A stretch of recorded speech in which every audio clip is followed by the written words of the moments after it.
When you hear the sound of the bell, you know you're in the championship rounds with King Amin of Essex. So let's get to it.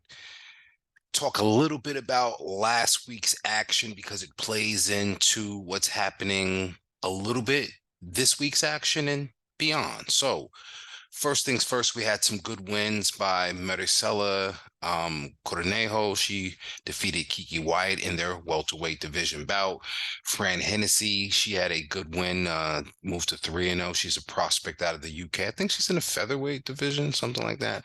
Um, More notable wins, and this is the tie-in, so to speak. Okay. Um, Caroline Dubois, very good win over Miranda Reyes out of El Paso, Texas. Reyes came into the fight 7-1-1, had that awkward style, kind of jumping in, jumping out, looping some of the punches, going straight punches to the body.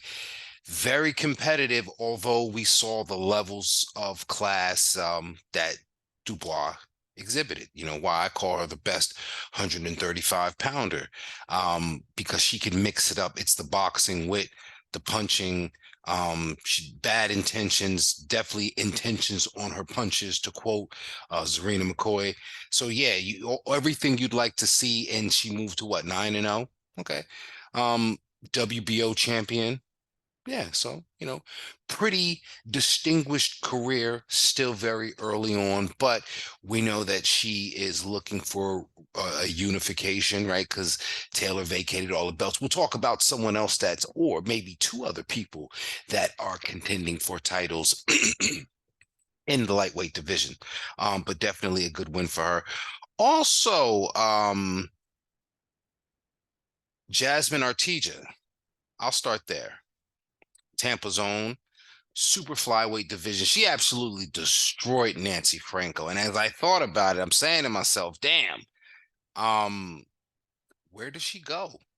Because flyweight, maybe flyweight is the way to go, but super flyweight, there is no competition legitimately. So the next, division you want to go up, um, hey, maybe, and I thought to myself, maybe the animals interested in moving up to bantamweight. Now, bantamweight is crazy. Some of my favorite fighters are in the bantamweight division. All right. You gotta hear me keep saying the name. Chicc'n Metcalf is in the bantamweight division, but you also have clearly you have Miyo Yoshida, the new IBF champion. You got Ebanie Bridges. You have Shotgun Shannon O'Connell out of Australia. You have Shannon Courtney out of the UK. Um, some pretty good bantamweight contenders lurking around. Stateside, you got Jamie the Miracle Mitchell. Um, yeah, so you got some pretty good competition stateside in the event. Melissa Odessa, bantamweight division, right? And if you get me to thinking, I can. That's the bantamweight is pretty deep as far as I'm concerned. So all that is to say, does Jasmine Arteaga move up to bantamweight, or does she come down a division to flyweight and contend against? Now we know there's a lot of work at flyweight, so let me start here. Some people have referred to her as sort of the boogie woman of the flyweight division, Kenia Enriquez. She's got a duality to her, I would say. She's a nice looking girl, and she can punch. She can box pretty good. Nothing overwhelming, but volume, volume puncher, and she likes the uppercut. She likes the uppercut, especially. I don't know if it's just because when she's fighting her compatriots, they're always leaning down and going over, but she likes that uppercut and lands it. So last weekend, she actually won the vacant WBC flyweight title. And I'm saying to myself, flyweight division, who else is at flyweight division? Oh shit, Gabriela Fundora is at the flyweight division. Does Jasmine Arteaga want some of that work? I think she would actually destroy Fundora boxing wise, but I don't know if it'd be too difficult for her to make weight. But yeah, some interesting stuff that happened last weekend that plays into some of the stuff that'll be happening in the future. So let's get to a little bit of news out here. I think that's all for the fight week recap stuff. This is important to me because it just, it shows what boxing does for us out here, right? And I mean us, everybody involved. Um, so let me see if I can get Shorty's name right. Michaela Lauren out of Sweden. She's 32-6, 13 KOs. She's 48 years old, though. I can't even tell you the last time she fought. I may have remembered seeing her a time or two, can't recall any significant bouts, but she's making her return to the ring at 48. Um, yeah, I just thought that was pretty impressive. And it's worth mentioning because only she knows, what has allowed her the freedom, the desire to, resume this thing of ours. Again, she's a woman, a mother of two, and she wants to get back in the ring and cut weight and go through all of that depravity. To prove what to who? Probably herself, because that's what boxing does, not just proving yourself to your opponent, on the other side of that across the ring. It's proving to yourself that you got the discipline to get yourself in the best possible shape. So kudos to her for deciding at 48 years old she's going to give it another run. Now she's in a super welterweight division, 154 pounds. Yeah, she could probably go at a run for a title. I'm gonna tell you one person she gonna want to stay away from. My girl, Femke Hermans. Don't fuck with Femke, all right? It said Femke can box her ass off. You see what she did to Mary Spencer, all right? And I'm waiting to see Femke back in action. But something else that I thought was rather newsworthy, and I don't want to burn on it too long because I want to get to some actual boxing, but I'm a very cerebral individual, as you can tell. And this thing bothers my cerebral cortex. So you have Diego Moria out of Argentina. He is a writer and contributor for Ring Magazine and also the Spanish version of Ring Magazine. And he mentioned, or it's been reported by Ring Magazine, of course, that he's been lobbying BoxRec to include the gender symbols for the fighters in women's boxing. And I said to myself, I'm just being real, no disrespect. You know what I'm saying? Who gives a fuck? Because it's women's boxing. It shouldn't be no discrepancy or no fucking gender signs. So don't try to fucking warm me up by like, oh yeah, I tried to advocate for the use of gender identification. Fuck that. That's like saying, yo, we got signs that say 100% beef. Well, it's supposed to be. Now, granted, it usually isn't. What is it? 98%? 85%? You got 60%? It ain't even fucking beef at that point. They could be putting sawdust patties in that shit. So don't fucking tell me about your fucking heroism. You lobbied for gender signs when it ain't supposed to be no motherfucking sawdust in these patties. All right? I don't give a shit. I don't give a shit about your little lobbying BoxRec.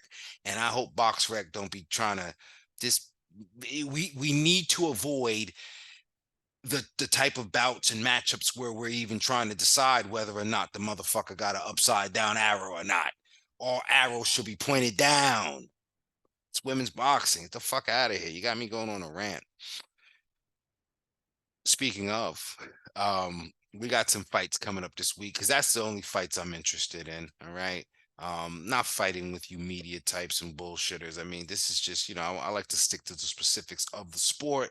And here we have some interesting bouts coming up this week. And now I told you what happened. Oh, I'm leaving out one thing. The IBF. The IBF has ordered Beatriz Ferreira versus, now this is the name I didn't want to fuck up, Jelena Janicijevic. All right. They've ordered the IBF.